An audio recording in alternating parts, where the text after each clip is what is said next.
So, good afternoon, everyone. I'm Vincenzo Bongiorno. I'm first year PhD at the University of Manchester, and I'm glad to present my work at this conference, exploring the use of machine learning for corrosion testing. And specifically, we focused on the interpretation of electrochemical impedance spectroscopy data, EIS for short, since EIS is a powerful tool to assess corrosion on material. So when we started working on these, we wanted to complement traditional testing like salt spray, which are based in exposing the material to a certain environment and relies on pass or fail criteria. So we wanted to complement these with electrochemical testing, EIS specifically. Because these tests can provide more quantitative information and deeper understanding of the mechanism of corrosion. For example, in EIS, we can get some information about corrosion rate and water uptake in coating and so on. But the issue here is that EIS is difficult to interpret. So the question was, is machine learning able to help in this sense? And as you may know, machine learning needs data to be trained on. And the other question was how many data are needed to train a machine learning algorithm with good performance. So to assess this question, since the amount of data can be possibly huge and it would require a very long time to measure in the lab, and in this case it would not worth measuring and spending all this time. So we try to assess this question using simulated data. And the advantage with this is that we can have large data sets without spending time in the lab. But of course, this is far from a real experimental measurement. Then the other step was adding noise. And the third step was to try if this approach could work with experimental real data. So in this schematic, I just want to show you how we were able to generate EIS data. We used LabVIEW software, and it was possible to represent an equivalent circuit. I'm showing here a very easy one. And we can input a frequency array and numerical value for all the components in the equivalent circuit. And at the end, we can collect the logarithm of frequency, logarithm of modulus, phase shift, and logarithm of the parameters of the equivalent circuit. And this process can be iterated. And at each iteration, the values are changed. They can vary between a maximum and a minimum. So we were able to generate several different EIS spectra. And we can actually decide, we can set the dataset size using setting the number of iteration. So at this point, we can generate a dataset with, for example, 10 examples, train the machine learning algorithm, then test it with unseen dataset and collect the performance. And then we can do with 25 examples. So we do the same thing, the training, the testing, and then we have the performance. And doing like this, we can do the training with more and more data in the training datasets, and at the end, we are able to have the performance as a function of the number of examples inside the dataset. So the first problem that was possible to study is fitting. And in fitting, we want to find the numerical values of the parameters of the equivalent circuit. So as you can see, moving from low dataset size to and increasing the dataset size to around 200 examples, the fitting performance increases. And we have satisfactory fitting at around 200 examples. Another way to see this is considering the error. as the equation show, in which capital Y is the real value of the parameters in the equivalent circuit, which were generated by the program, and small y is the machine learning estimation. And we can define this error for all the parameters in the equivalent circuit. And to have an overall estimation, we define MSE tot, which is the sum of all this contribution. And in x-axis, we see the number of training examples used for the training. So we have a stable error when dataset larger than 200 data are used, but when we use smaller dataset, the error increases. And this is valid for a simpler circuit and even with a more complex circuit, and the amount of data needed does not vary. So around 100, 200 examples is a reasonable amount of data which can be generated in the lab within a reasonable amount of time. The other problem we can study with machine learning is classification. Here we want to infer the machine learning, and we want the machine learning to assign the right category to the spectrum which is used as an input.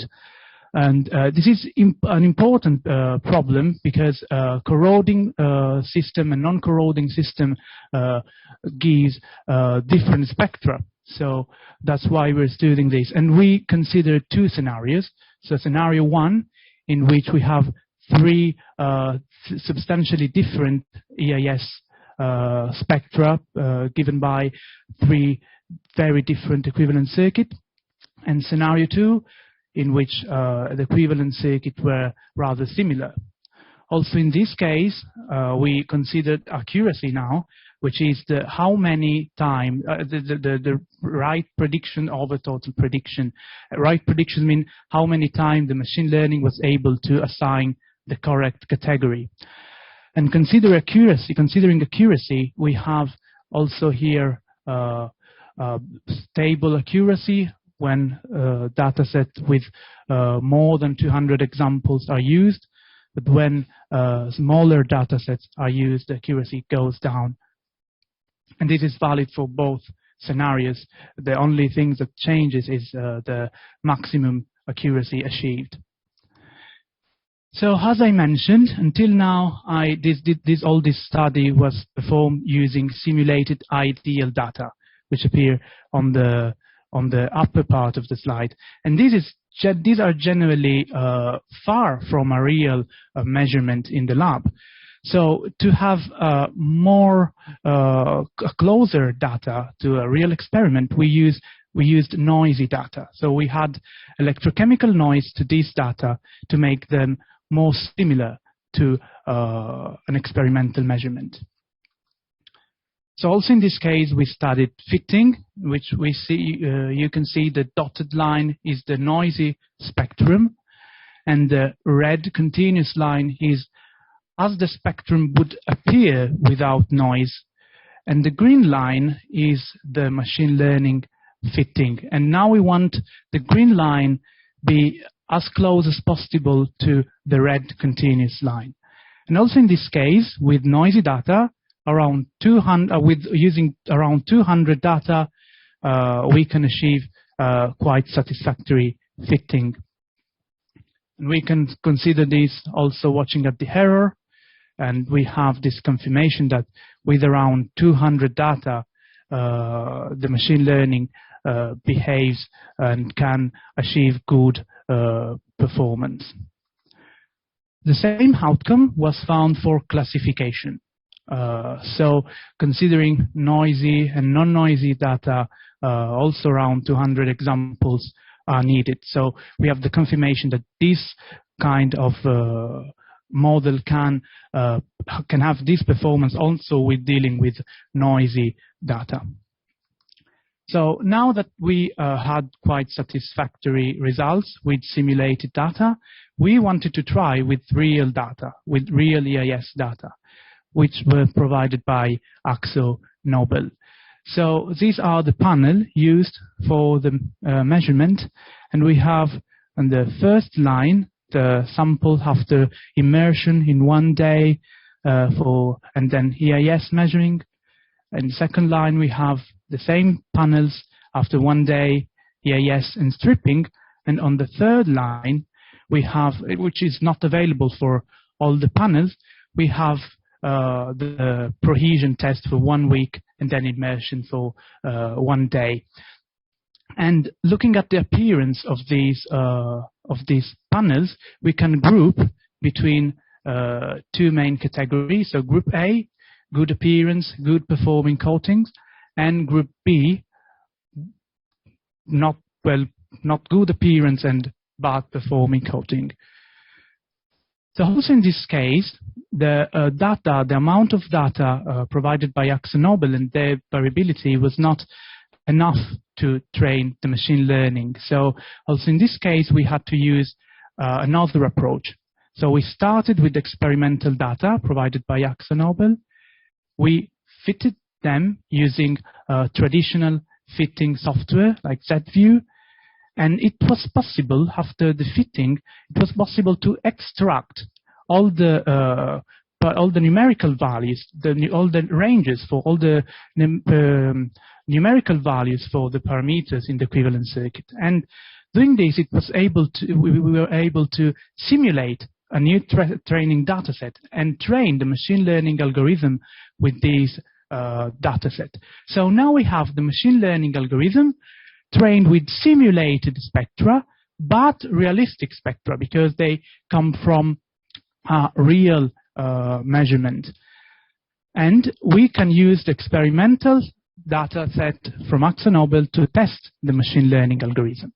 On the other hand, we can also simulate a testing data set and test the machine learning algorithm with simulated data set.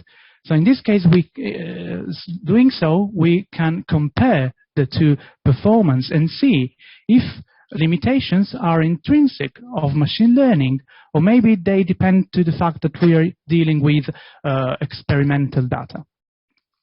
So also in this case, we can study classification problem, taking into account the bad and group and the good and bad performing coating.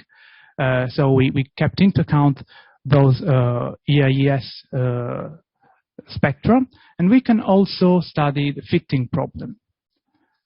So starting from classification problem, we used the simulated data to train the algorithm, and then we tested the machine learning using real experimental data. So now we want the machine learning to assign a category, group A or group B, basing on the spectrum. And after this study, we noticed that all the time the machine learning was able to assign the right category. I have to point out that this was an easy task, because there's a big difference in spectra shape between group A and group B, so it was easy for machine learning to distinguish. And also these results should be validated using more data. But potentially, this means that if historical data are available, in principle, machine learning can potentially be employed to distinguish between bad and good performing coating. Moving to fitting, so now we are focusing on the main parameters of the equivalent circuit for what concerns corrosion. We have, in these plots, we have the correct values in x-axis from the ZView fitting, and in y-axis we have machine learning estimation of that parameter. So ideally, the data should be aligned along this red ideal line, and this was the case for some of the parameters like this, except for some in some cases which belong all to a sample. So there was probably a problem in that sample, but bad estimation were achieved for what concerned variable resistance. So as I mentioned previously, we can compare these results with results obtained using a simulated testing dataset. And what we can see is that also in this case, there's no problem with the capacitors and or CPE, but we have some bad estimation considering Warburg resistance. And when R3, which is the polarization resistance, when it assumes high values, machine learning tends to underestimate it a bit.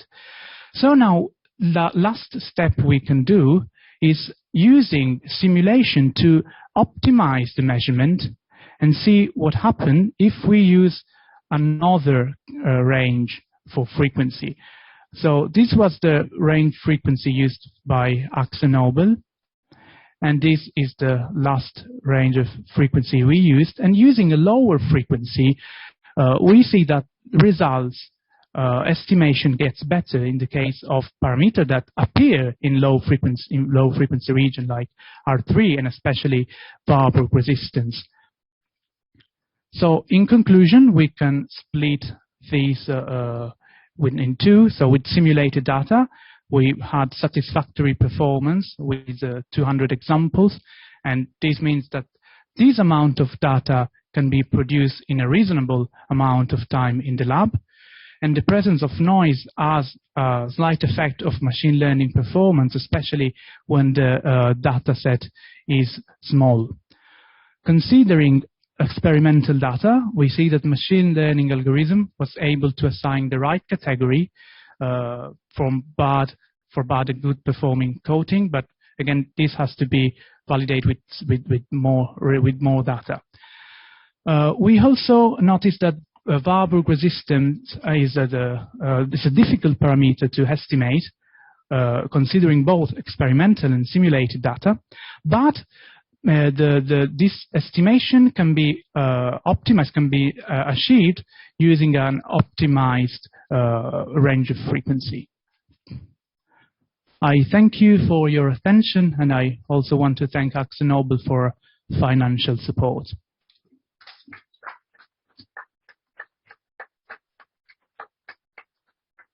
Okay, do we have any questions for Vincenzo? I have one question, actually. So why is it that at 200 examples it seems to plateau? Why is it not sort of a gradual decrease? It seems to get a really sort of change of behavior at 200. Oh, well, there's a good question. I think, I did not prove this, but I think there's something related with the variability of data. So maybe with 200, since the spectra were randomly generated, there are enough that their variability is wide. So that's probably the reason for that. So adding any more doesn't help to improve that variability. Okay. Right. Yeah. Machine learning is a fairly general term. Can you explain a little bit more about how your particular approach works? Yeah, so machine learning, in this case, we are using neural network. So we build a model made of neurons, and this works like human brain works. So these neurons are interconnected. And so machine learning we have to label the data, actually. So machine learning do some calculation, and then it compare the estimation with the real value, the label we provided. And by difference, it try to optimize the function, varying the parameters of this function to have the lowest error possible. Okay, I mean, I have worked with neural networks, so I understand. Okay. Well, that was all I needed to know, was it's a neural network. But if I can ask a subsidiary question, how many inputs do you have to your network? So as input, we have 50 points of frequency. Yeah. So it means 50 points of frequency, 50 points for the modulus, and 50 points for the phase. So in total, so 150 inputs. Yeah. I mean, it's inevitable that you must need at least 150 samples to train that properly. Yeah. So it's not surprising you need a lot of examples. Mm-hmm. I think the other question I would have is whether by using simulated data, you aren't training the networks and have the same bias as you have. Yeah, it's a good question, this one. Yeah, but we try to simulate this data to have some data close with setting the parameter to have data close to real experimental measurement. And I think it's something related to randomic choosing of this data. So we try to have the most randomic training data set and the most randomic testing data set to cover all. Okay, if no one's asking any other questions, and we seem to have a little time, losing my thread here. One of the problems with EIS measurement is non-stationarity. Do you test your data to see whether your EIS data to decide whether or not the data are valid in the first place? Okay. For example, by doing a Kramers-Kronig transform.